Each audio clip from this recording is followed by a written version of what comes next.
All right, everybody, welcome back to the Confused Breakfast. On today's episode, we're chatting with an American YouTuber, filmmaker, and actor, best known as the creator of the Angry Video Game Nerd YouTube series, a true pioneer and influencer of internet gaming videos, and a personal inspiration of mine. His YouTube channel, Cinemassacre, has 3.8 million subscribers with over 2.3 billion views. We have him here to chat all things nostalgia, movies, music. Please welcome to the show, James Rolfe. Is it Rolfe? Because I'm a Schulte, and sometimes people say Schult, but you're Rolfe, right? Yeah, that's right. Yeah, thanks. Not Rolfe. Do you ever get that one? I don't know why it isn't Rolfe. That E has no business being there, but hey, you got it. So. Well, hey, man, I actually have to tell, some of our audience might know this, but I don't know how many actually know. But I saw you a long time ago when the channel was building up. I think I saw some videos in like 12, 13, and I loved it. But when I really fell into your channel and started binging was 2020. And that was because you've watched Tiger King twice already now. And you're like what else am I going to watch? And my wife and I found ourselves sitting on the couch, like doing a lot of YouTube stuff, like grabbing a cocktail, and your channel was a favorite of mine. But I have to tell you, you're pretty much one of the reasons why the Confused Breakfast is a thing, because I was playing music and all the music gigs went away during 2020. So I needed a creative outlet, and I got really inspired by the Angry Video Game Nerd. And I wanted to do like Mike's classic angry movie reviews. And I filmed one episode that no one has seen where it was me talking shit about the Mighty Ducks, and it wasn't what I wanted it to be. So then it evolved into the Confused Breakfast. But I have to tell you that, number one, you gave me the idea to at least start thinking of something creatively to do this podcast. And number two, I don't know how you're able to keep up the angry idea of the video game nerd and be so real about it. I just got to give you props for everything you've done, man. It's a true inspiration. Oh, well, thanks so much. Yeah. I think it just comes from there being such an abundance of games that it just never runs out. So then you play another one, you're like, and it gives you that same reaction in a different kind of way, but like the same type of reaction again and again, where it's like, oh, this is pissing me off, or it could be something you love. It could be like a game, I did, Final Fantasy VI like a couple years ago. So you could do a game you love, a game you hate, as long as you have something to say about it. That's all that matters.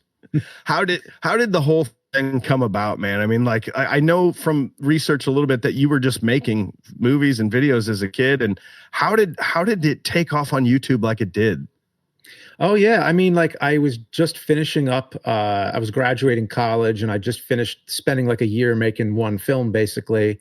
Or 2 semesters to be more specific. But like at the end of that, I felt so drained and just so exhausted from working on that film every day that I want to do something less, how do I say, just less serious, something like just fart in the wind and just let it blow away. It was like, so I did the Simon's Quest video, and I was like, oh, I'm just going to do this game review of this game I remember playing as a kid, and we played it in college a bit too, and that's where some of those ideas came about, because we would just be like drinking beer and playing old games we remembered, and we'd be like commentating on them as we're playing them, and like the energy would get pretty high, and that's kind of like where I would say some of those things like shitload of fuck, and I don't remember like how the hell I came up with that, but when you're just playing and like just stuff just rolls off your tongue.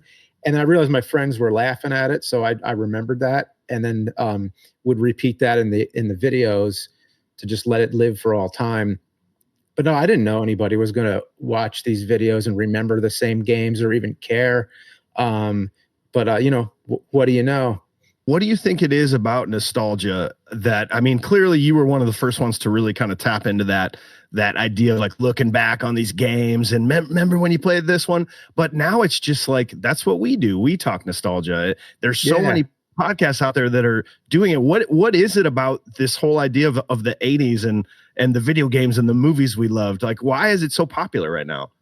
Yeah, I don't know. I mean, it's a good question. It seems like nostalgia lives on. It's always going to be a thing, like always remembering something. Even now, like I think about the 2000s a lot because now it's been long enough. Oh my God, so I think about that. Yeah. So now I have like nostalgia for when I was creating these episodes. So I'm looking back to when I was looking back to these things, and it feels like, yeah, it's nostalgia in itself as well. So it's just many layers. In case people haven't watched your channel, I'd love to give them a few things to touch on. What were some of your favorite, like you said, looking back, that you're like, oh man, that's one of my favorite episodes that I did. What would name a few of those off for people to check into? Oh, cool, man. There's a lot now. I There's think a like, lot. yeah, like recently, I mean, not like to pick the ultimate favorites, kind of tough, but just some of my favorites. I know from recent years, the Contra episode was really good. I know the Final Fantasy one was. I remember the SimCity and Deja Vu episodes, really good. Especially Deja Vu, I got to do a film noir style. But some of the older ones, I remember the Mario 3 episode when I'm fighting the devil, and Crazy Castle, and some of like the more elaborate ones. Rob the Robot, Mega Man. A lot of those were some of my favorites as well. I think Paperboy was maybe the first one I clicked on. That's a Paperboy and good one, probably yeah. the Ninja Turtles was one of the first ones that really popped off for you, right? Mm-hmm. Yeah, I mean, and that was the impossible Ninja Turtles NES game that nobody could beat with like the water level and everything. Yeah, those were some of the first ones I saw, I think. Yeah, those were like some of the first ones. Like a lot of people saw, like when YouTube was starting out. I remember each one sort of got more attention than the last one. I remember when it got to Ninja Turtles. I mean, even though it wasn't the first one, it kind of feels like the first one in a way, because that was like one of the big ones that gets referenced a lot, where a lot of the nerd tropes came from. When did it, because I think about this, we've been doing this for over 4 years now, and there are little moments where you're like, yeah, okay, we hit something, but we're still growing.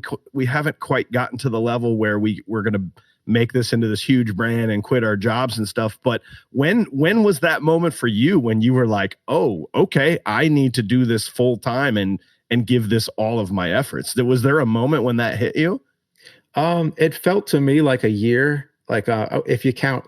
So when YouTube started, that was kind of like a start point in a way, even though there existed some two episodes before that. Still, YouTube was kind of like the start, but it was like I don't know, to me, it felt like that year it was just doing this as a side project. And I wanted to do it full time. As soon as it caught on, I'm like, oh, I should keep on doing this because people are liking them. And there's so many more games to do. Let's do more of these. But I had a job at the time, and it was very hard to make that transition. So I would say after a year, it probably was when I started to get paid. And even then, I wasn't getting paid enough to quit my other job. So I would say maybe even like a year after that yet was when it finally became like, okay, I can do this full time now, and give up the health benefits and everything else. No health care for like being self-employed. Nope. Pay your own taxes. Like, you don't get taxes taken out. You have to actually save it for the end of the year and pay what you owe. Like it was a lot of sacrifices. And then finally it became, where I was able to support myself with it. Yeah, it's just really inspiring, because you were just so early in the game that like now there's kind of templates of like, well, if you get up to this amount of people, then these sponsors will come in. But man, back then there was no podcast. It was like you were just generating money off of YouTube, and you were sort of blazing a trail. So I mean, that had to just be a wild ride for you. Yeah, for sure.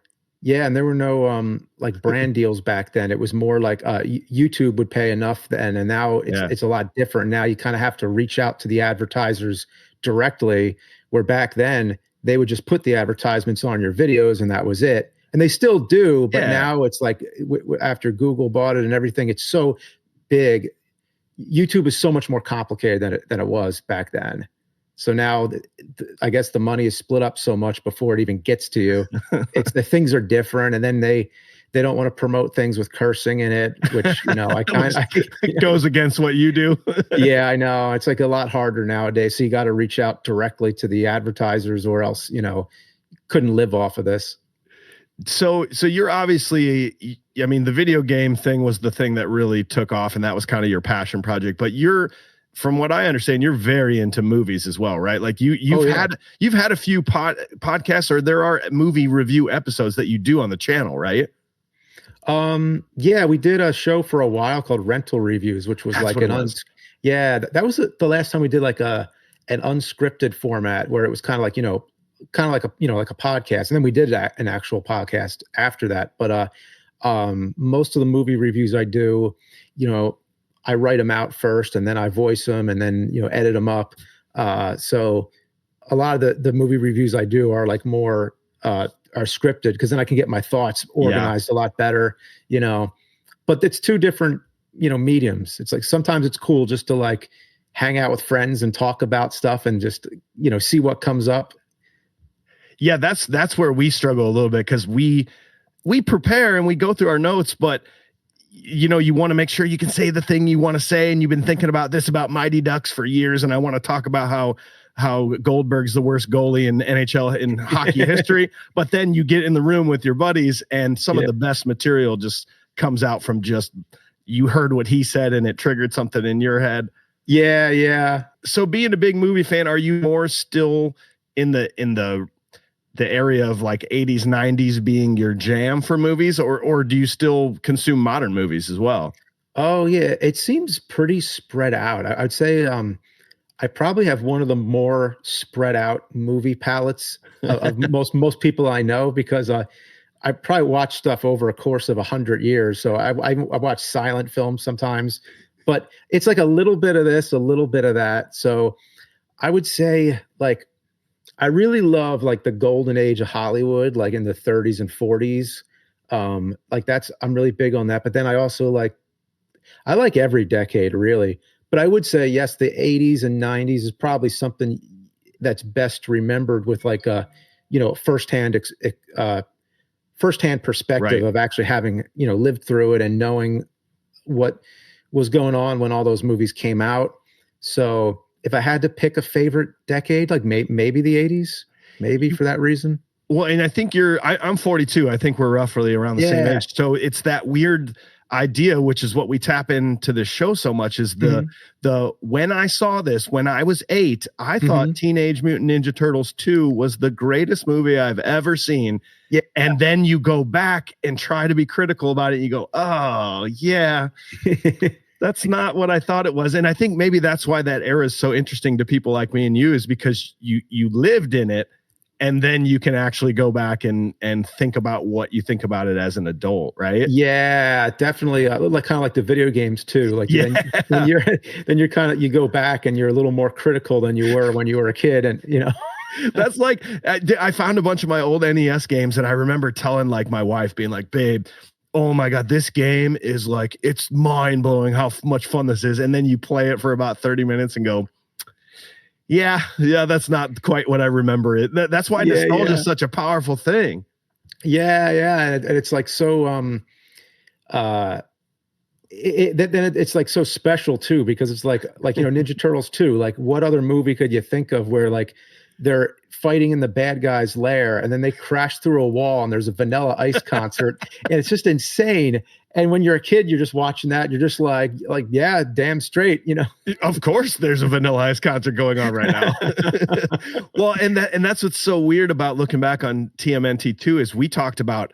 I specifically remember sitting down to watch that movie. I got my notepad. I'm like, here we go. And that whole first 10 minutes, I'm like, this is going to be impossible to strip away nostalgia, because this is just pure joy. It's pure joy. But then the movie goes on and you go, oh, okay, we got a super shredder who we're not actually going to fight because we don't use weapons anymore because moms are mad. And come on, man. That's funny too, because I didn't even notice that when I saw it as a kid. I never thought like, oh, they're not using their weapons ever. But then I heard about it later, and then when you rewatch it, you're like, oh yeah, that's So 2 questions I have for you related to that. We talk a lot about how you loved a movie as a kid and then you rewatch it now and you're like, nah. Kind of like for us, it was like TMNT 2, it was Three Ninjas, Blank Check, those movies that we loved as kids but didn't like as much as adults. And then vice versa, the movies you hated as a kid but you've rewatched as an adult and said, oh my God, that one of those for us is actually Breakfast Club. I didn't understand it the first time I saw it. I was 10 years old going, yeah, this is boring. Like high school yeah. sucks. And then you go back as an adult and you not only get it as the kids, you go, oh, I understand what they were going through. But then you start to realize what the principal and the janitor was going through at that moment in time. So I'd love to know if you have any thoughts on those movies of what are your movies that you loved as a kid that you've rewatched and said, no, thanks.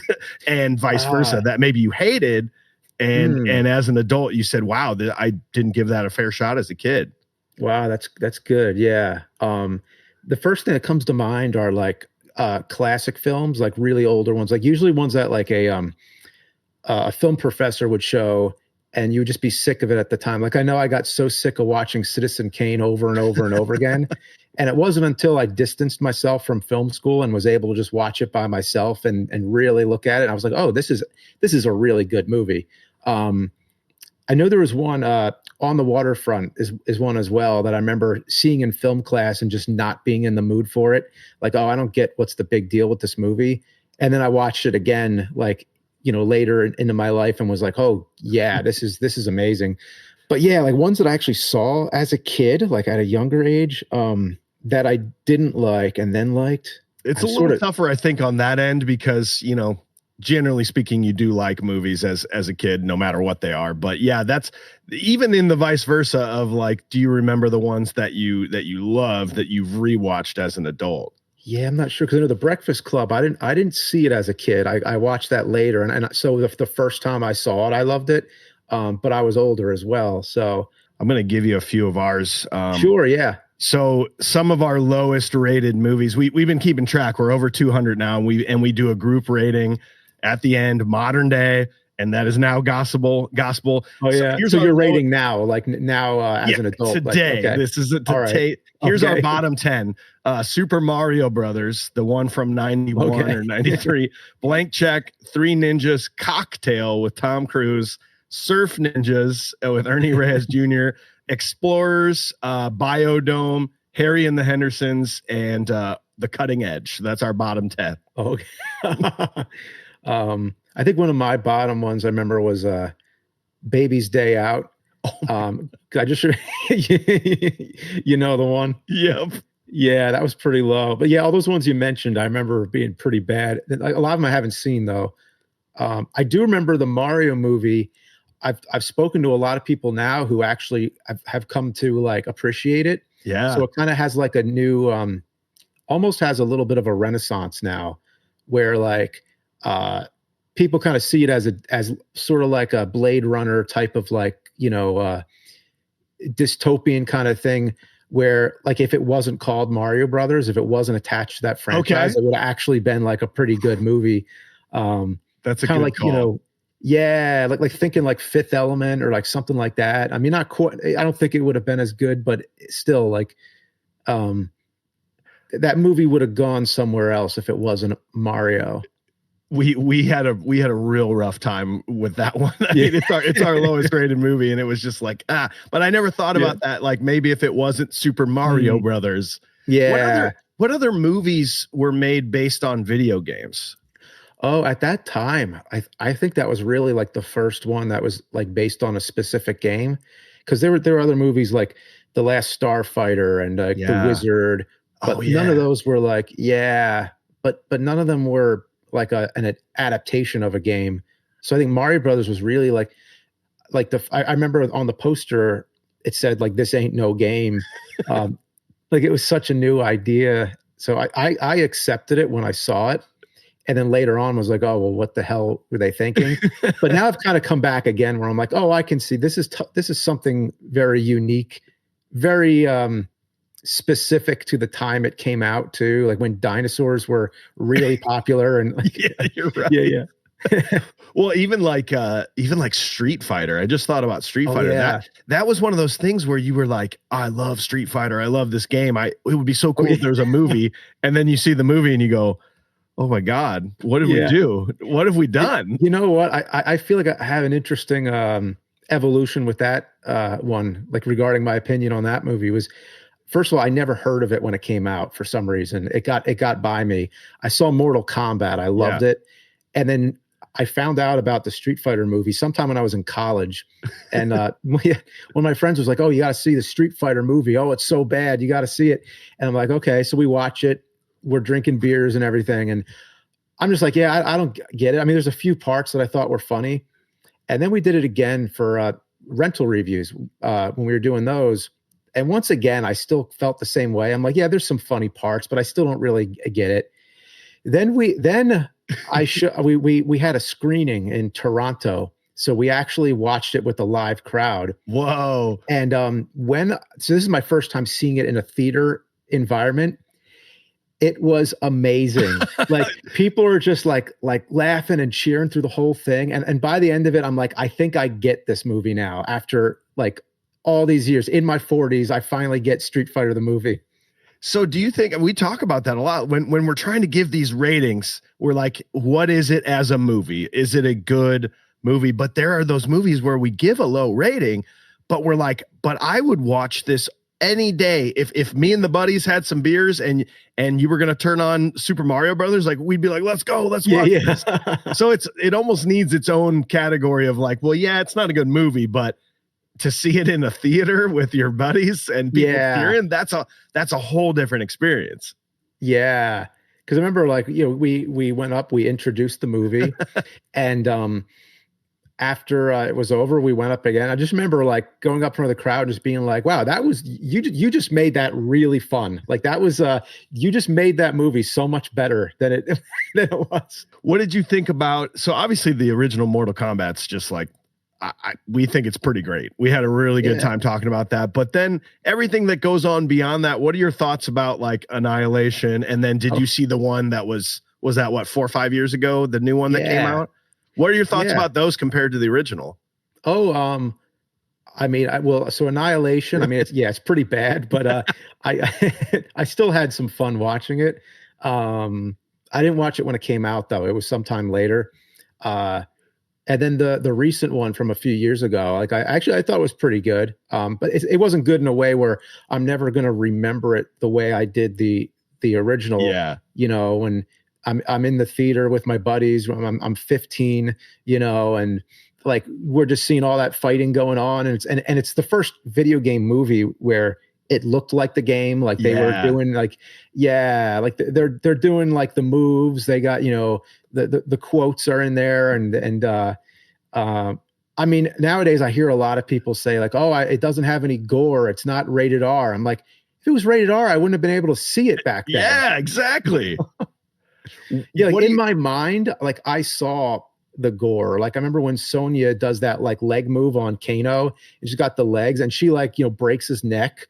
Like, even though it wasn't like gory, just hearing that crack, like in my mind, I saw like all the blood like in the game that wasn't there, but it puts it in your imagination. So I felt like it was gorier than it really was.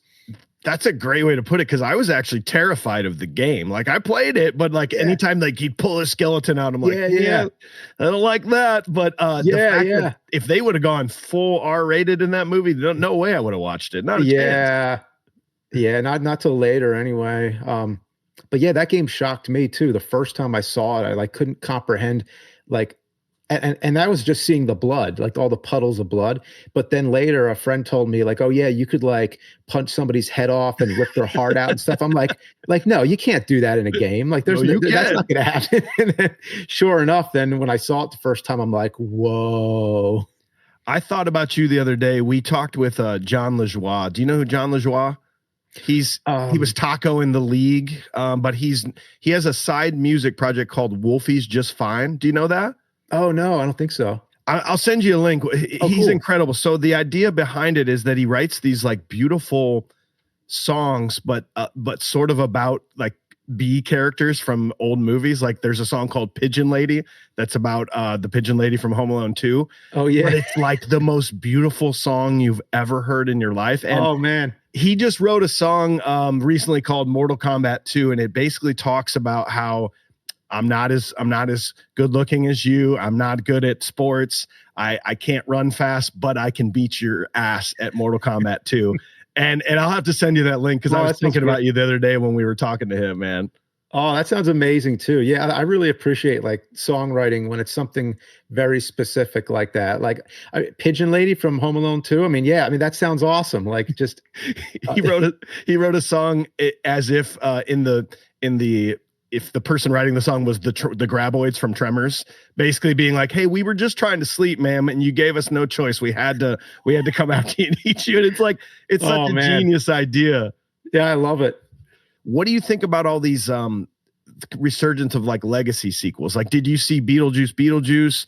Did you see Gladiator 2? Will you go see Goonies 2 if that ever happens? What are your thoughts on those? Yeah, Spinal Tap 2 apparently is What? yeah, apparently. Yeah, they're filming it now. Oh my God. Yeah, I'll go see that. I even saw like a behind the scenes photo of them like in the wigs and everything. I'm like, oh, holy shit, this is happening. It's real. It's real. Yeah, I mean, most of those legacy sequels aren't really good, but okay, ones that are good, like okay, Top Gun Maverick, I thought that was awesome. Probably better than the original, to tell you the truth. Yeah, like for real. Yeah, they actually made it into like they made you actually like fearful for what the pilots were going through because the way they like describe it, and it's like, oh, you're when you're going up and you feel the G-force pressing on your chest like an elephant stomping on you, and like and you're watching, you know, they're really flying and they're doing all this stuff, and you're like, holy shit. And kind of gives a reason for why Maverick is so crazy too. Like he kind of has to be that way in order to like survive and do these like insane like missions. Yeah, I thought that was really good. Cobra Kai, the whole series is amazing. I love that. I'm working on the last season right now. I'm not done, but yeah, I almost feel like Cobra Kai finally, like they were the ones that figured it out to go, no, you don't like write your own new story. You just sort of lean into the old one and you bring all the old characters back and you just fulfill the fans what they want. Like they sort of figured it out, don't you think? Yeah, they figured it out to please old fans and also new fans. Yeah. Like they were able to do both. Yeah. No, that's a great call. Yeah. Did you see Beetlejuice? Yeah. So that's one I would say is a little bit messy. Yeah. I mean, yeah, I loved seeing Michael Keaton back in the makeup and everything, but the movie itself, it seemed like they were writing for television almost because they set up all these side characters and all these like, like there were too many different plot threads going on, and like they overcomplicated it is what my criticism would be. I think that's exactly what we said, and one of our favorite, in fact, that's how the name The Confused Breakfast, we all took a thing from each of our favorite movies. Sean's being Dazed and Confused is his favorite movie.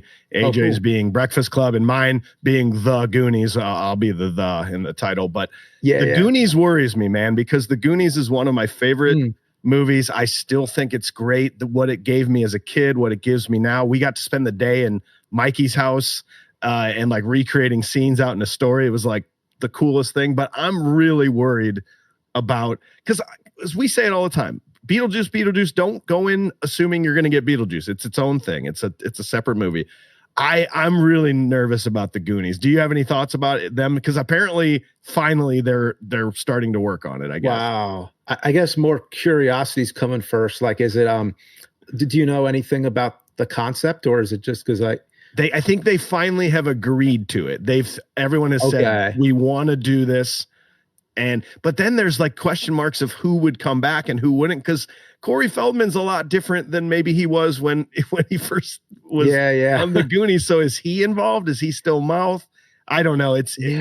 I want it to be, if I had to write it, I would want it to be more Stranger Things where there's new good kids that come up and they're the kids of the parents that we know from and they can make their cameos. You know, Josh Brolin can be there, but I almost don't want them to be the full people in the movie, right?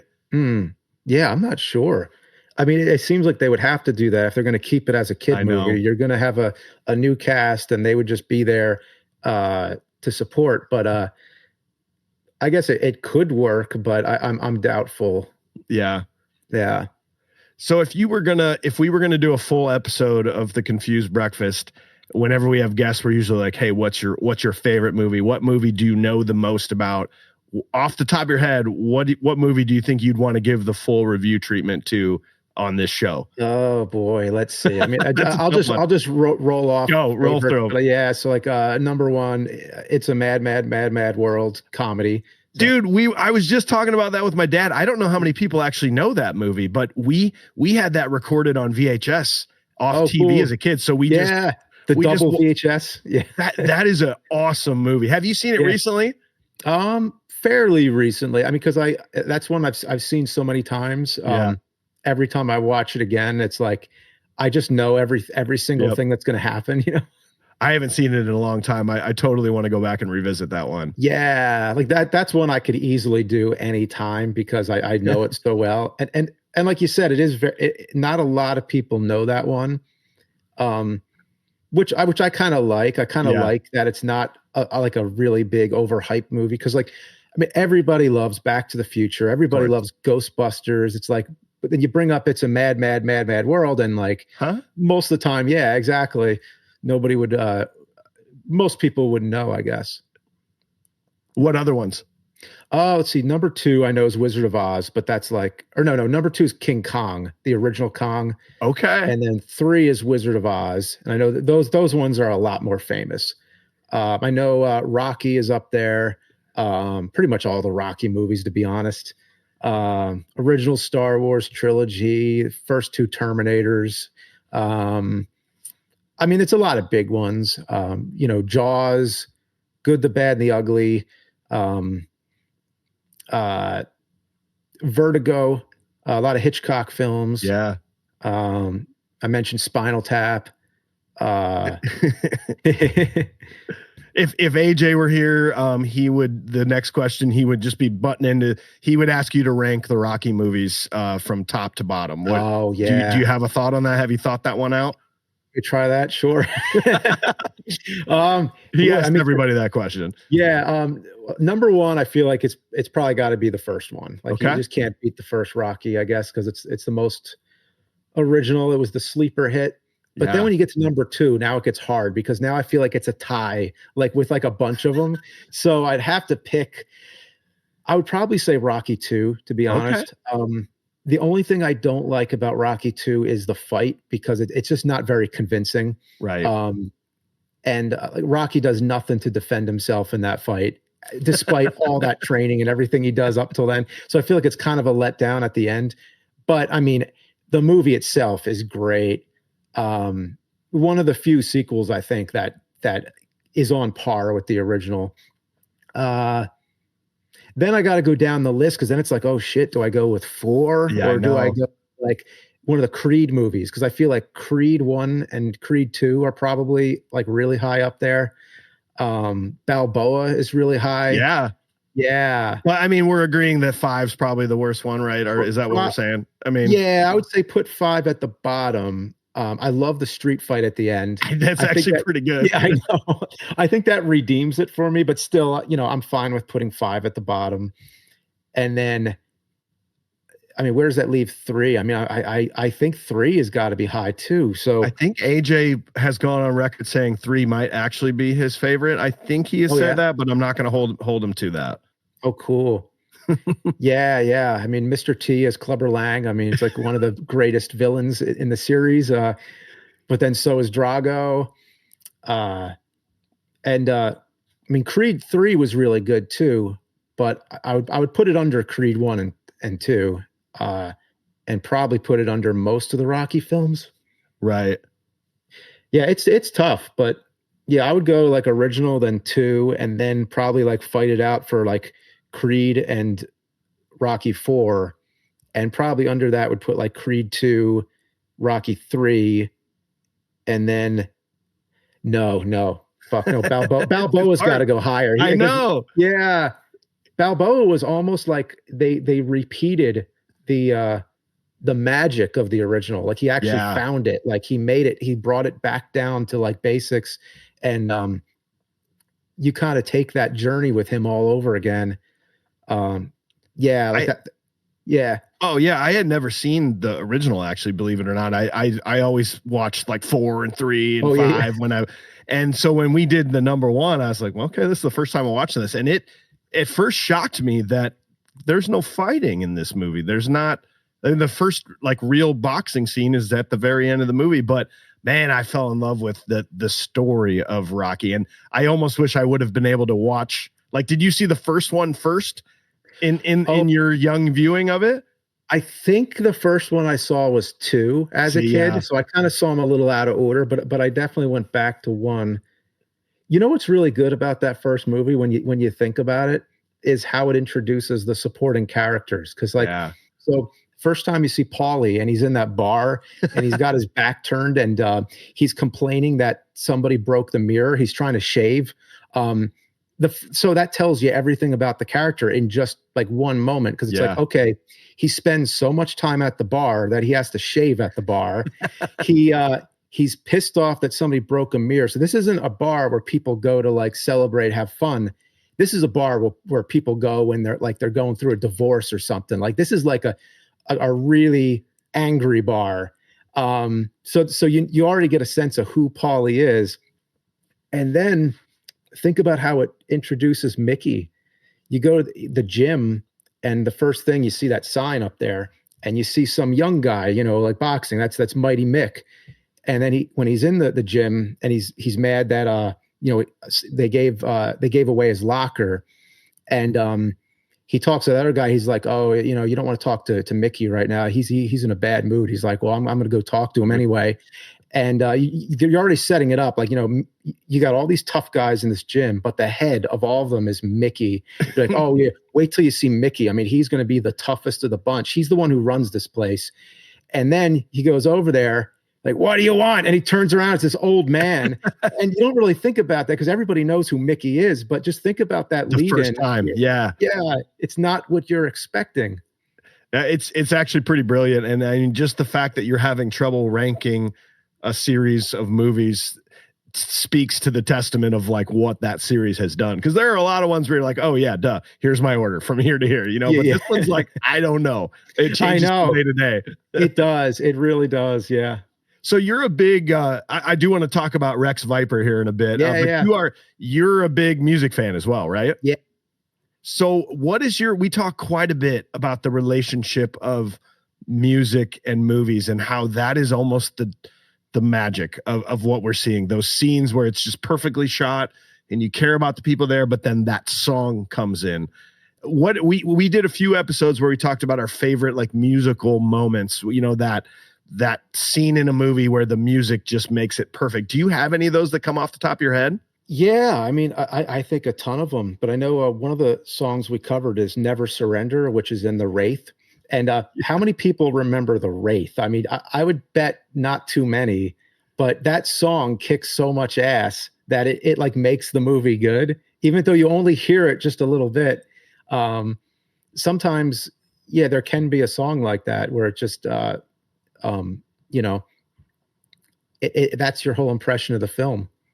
Well, it just does. Like we just did Iron Eagle, and there are those moments where like that Queen song, but also it made me appreciate Top Gun more because the intros are almost identical. You've got the everything's gonna go bad and create our tension. But in Top Gun, man, when you hit play on that, and that dreamy ethereal music's coming over to start the song in that like the anthem basically, the anthem, but then it goes Danger Zone comes on. I mean, like, dude, and I actually this popped in my head. We did The Warriors a couple summers ago where we did Summer of 70s, and that end song in the city when they're walking down the beach away from that to end the movie, there are those moments where you're just like, they could not have picked a better song for this scene in this movie. Yeah, for real. Yeah, we covered Mighty Wings because that was like such a cool song, and it's the same riff as the Ken theme in Street Fighter 2. Whoa! So it's like dun, dun, dun, dun, dun, dun. So we did that, and we basically mashed the two songs together. That was what created Rex Viper. Was just that observation, and we re-recorded that, by the way, and we have an entire album that is recorded and like ready to go, but now it's just those final steps to get it released. So I can't wait for everybody to hear this finally, because it's been in the works for like 3 years, I'd say now. Gee, yeah, because we started working on that like 2022. So it's like I can't wait for people to hear this. So Rex Viper is you and some other guys that basically you do cover versions of like movie stuff from the 80s, right? Like popular movie songs from the 80s, right? Yeah, stuff like that. And like video games and like themes from movies that typically are like montage songs or like montage quality where it makes you feel like you're training. Because I mean, this is an album where like from start to finish, it's meant to just like uplift you. Like this is something you're going to work out to. This is workout music for nerds. So yeah. So they never listen to it. They're like, or never work out to it. But no, this is what will get you like, this will get you up and make you want to go running or something. Do you do the best around from Karate Kid, obviously? Yeah, and that's actually turned into like one of my favorite covers that we've done. Because it was like, it's an E minor, and then the Killer Instinct theme was an E minor. So I was like, why don't we put these two together and just see what happens? And it's really cool. Like Killer Instinct kind of makes like a good little like breakdown in there. It's a lot of mashups, right? Don't you put some songs together? Yeah, like so Power of Love. Apparently, when you play the Back to the Future NES game, the music in there, which sounds nothing like it, actually is like the verse to Power of Love sped up. So like they sped it up for the NES game. You'll never recognize it. So when we play it, now keep in mind, we recorded this first. We were like, okay, let's see if we could play the way it is in the NES game, or no, actually start out playing it like in the regular song in Power of Love. And then for the breakdown, we speed it up until it sounds like the NES game. So there's this tempo change in the song. Then we eventually ended up having to play that live. We're like, okay, now we actually got to do that for real. Like, so we do that on stage, from time to time, like again and again. And now it just feels natural, but it's like, yeah, like, all right, we're going to start speeding up now. Here it goes. And we've also re-recorded that one as well. So like there's going to be like the main album, and then there's also the 4 re-recordings of the previous songs with the current lineup of the band and with like a real drum kit and everything. Like we did this like legit this time. So like this is going to sound like a fucking album now. Are you all from the same area? Like you went to a studio, or was this a lot of remote recording? Like yeah, a lot of remote, and because 2 guys are in Canada, the rest of us are generally in like the Northeast, like Philly, New Jersey area. Yep. So whenever we meet up for live shows, it's always kind of like we just get together like right before the show, and then like hope we all remember how to play the song. So, so I'm guessing you probably do some like corporate stuff then, right? Are you getting hired for that type of thing, like Comic-Cons and? In general, yeah, conventions are a pretty big part of what I do. I mean, they're secondary to the videos. I mean, I do videos first. So I don't really get to go to nearly as many conventions as I'd like to, but I go to quite a few a year. I've gone to Comic-Con a bunch. I go to Too Many Games is one that I go to a lot, which is in the Oaks, PA area. MagFest, which is the music and gaming festival that's in like National Harbor, Maryland. So I go to that every once in a while. I mean, lately I've been going more often. We just played a show there just this past January. I think I saw footage of that. Wasn't there some recordings from that? Like there's you have a full show on YouTube that I watched the other day. Oh, I didn't edit it yet because we got the multi-tracks, yeah. It wouldn't sound very good until you get the multi-tracks, because like there's sometimes where you watch it and like you can't hear a certain instrument or something. So we have a full mix, and like I collected all these camera angles, so we're going to edit together like a new edit with like more cameras and everything. So that is coming eventually. But I'm also working on finishing up the music videos for the album and everything. We are playing a show actually in Arizona coming up. We're going to do Phoenix Game On. No way. Yeah, April 4th to 6th are the dates of the convention. Double check on that. Yeah, that's the first weekend of April. That's right, the 4th to the 6th. So I'm really excited about that one.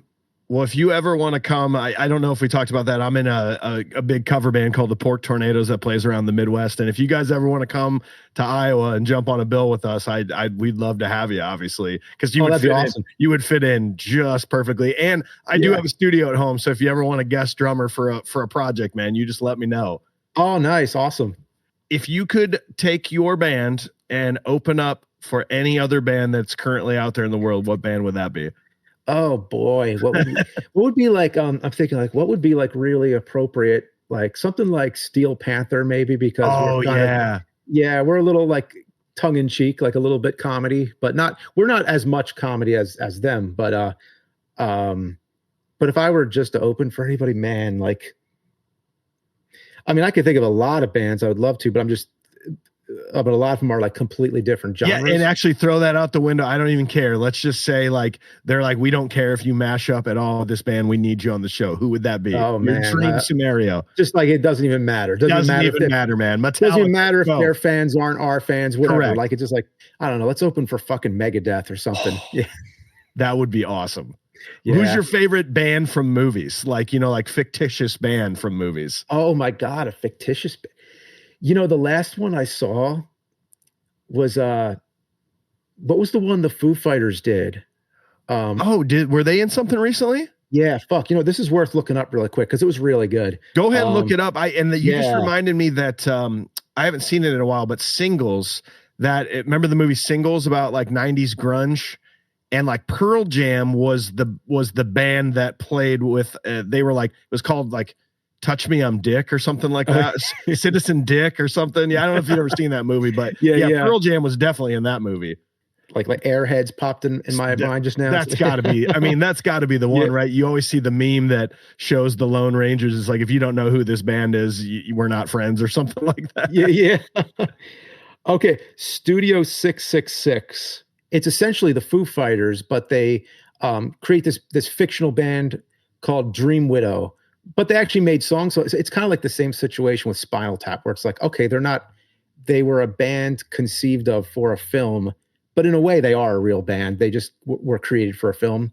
So Dream Widow is basically it's basically the Foo Fighters recording in this haunted like house. Oh, I know what you're talking about. Yeah, and they get like possessed, and it's basically like if you were to think Evil Dead, but with like a metal band that's played by the Foo Fighters, and it was right before Taylor Hawkins died. Right. So yeah, I wonder if Sean's our resident horror expert. I wonder if he has seen that before. Yeah, it's a really good one. Did you ever see the documentary Anvil, the story of Anvil? Yes, I did. Dude, I don't know what it is. I mean, you being a musician, man, but like, in fact, side question for you. Did you grow up in high school and college? Like, were you in bands? Were you trying to make it big, do that kind of thing? No, because I was doing the films. Gotcha. So I was basically like, if you can think of me more like Rob Zombie, where he started off doing the music and then he started doing the films like later in his age.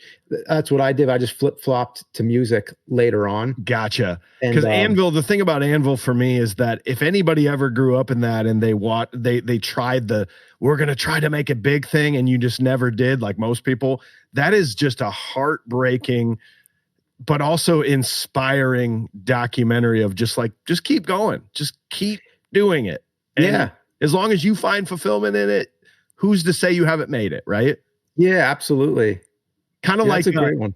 One of our favorite, highest rated movies actually was American Movie, that documentary with. Dude, I'm imagining you're probably a pretty big fan of that movie. That's my. I just when I was listing off my favorites, I forgot that's like in my top 10, I think, and so is Ed Wood. Which is Ed Wood, of course, is not a documentary. That's a biopic. Yeah. But Ed Wood is one of my favorites as well. And you know what? A more recent one is actually on that same note is a Disaster Artist, which is about Tommy Wiseau making The Room. What? That one's I guarantee Sean has seen that. Oh yeah, I guarantee he has. Yeah, it is really good. And the fucking actor's name. God damn it. Franco. James, or is it James Franco? Yeah. Okay. He does a perfect Tommy Wiseau. Like you wouldn't believe how good it is. Yeah. But it's not very flattering either. It definitely paints Right. him into being quite a nutcase, to say the least. But I don't know. I guess Tommy's cool with it. I really have no idea. Actually, you say American movies in your top. We Yeah. just released our top 10 over the last 4 years, and we got a lot of heat for it. But American movie is number 6 on our modern day rankings of any Wait, movie hate we've for done. placing it that high? Yeah, people are like, Why? that's not that good. It's like, well, have you Oh, it's seen it? amazing. It's It's in. amazing. It gives me unbelievable feels every time I watch Yeah. that movie. It is like my Bible of filmmaking. It's like this is like this is what it's like. These are all the things that that go wrong. These are all like the thought process. Like when he speaks, he just like he taps into something. Like he's kind of just like he says things that um just make total sense. He says it in a weird way Yeah. sometimes, but he says it in a way where it's like yeah, like that's totally how it goes. He has a podcast actually that's really good. What's his name? Mark. Yeah, Mark Borchardt. Mark Borchardt. Yeah. Yeah, it's on SoundCloud. It's called Cinema Tonight, and he typically does it like every other week, I think. But I've been listening to that for a few years now, and he says some good stuff. There's like some really good nuggets of wisdom in there, but it's very loose. It's like you get the sense he just turns on the mic, starts talking. I mean, I'm sure he's probably got notes just like we do, but like Yes. he when But it he never talks, sounds like it. That guy just goes. yeah, like he'll just be talking about a film or whatever, but then he gets into some like here, you know what? There, if you want an actual Yeah. quote or something, let me Go ahead. because some of these were like so good, I had to write them down. I mean, like, that's there's something for you to stop and go, no, no, Yeah, no. yeah. I'm I like, need to whoa, write that this needs. down. I need to write that down because that is such a good quote. Let me see if I could find this though. I have all these notes on my phone, but I think I have so many that when I search for it, I think it we have like the same phone. yeah, it takes forever to come up. Yeah, like okay, I mean it's just one little example, but he says stuff like he talks about in the spring and the summer there's people who distract. Like he's always talking about like distractions from like what he's trying to do, like his creative work. And he says there's like this incidental living that builds up to nothing that's a substantial craft. He says you need to fortify your psyche against all that craziness that ruins one's higher arc of life. Now's the time to be in high alert. Don't answer emails and texts that don't contribute to your singular cause. It's like, and you get all this stuff. And you're like, wow. I mean, like, Yeah, at first you're like, no, no, and then you go, no, actually, yeah. I can hear him saying that in his Wisconsin accent. And I'm like, yeah. I believe you. I would. And we joked about how like he's so charismatic that no wonder all these people would work for him and agree to do all these things. They'd complain about it, but they're like, I showed up. Like he asked me to do it, and he's so convincing. I want to be there to help him out. I would have if I grew up with him, I would have totally been one of his buddies to helping him out. Yeah, for sure. Yeah, I just love hearing him talk about film. Like you could tell he's super passionate about it. Well, man, I've absolutely enjoyed chatting with you. I think our audience can very much appreciate you because we all come from this. We love movies, we love music, we talk video games. If you have not checked out this channel, I mean, you guys get ready. I told producer Logan, I was like, don't start watching until you have like 5 days of time to just because you're going to want to watch every single video that he puts out. I hope everybody checks you out. And honestly, man, it would be so fun to pick a movie and do the proper treatment of it. Because any movie reviews I've seen you do, you're right up our alley. You're insightful, but you're able to just look at the funny parts. Like that's really funny because it's too often I'm sure you get the negative comments online where people are like, it's just a video game. It's like, I know, we know it's just a movie, but it's so fun to talk about them. Like, yeah, it is. Yeah, even if it's like a movie or something we've seen a million times, it's always fun. Yeah, man. Well, dude, I really appreciate you. I'm excited to see everything you're doing. I hope we do a cover band gig together because worlds would collide and it'd be awesome. And I'm excited to hear the Rex Viper album when it comes out, and it's going to be awesome, man. Yeah, for sure. Thanks so much.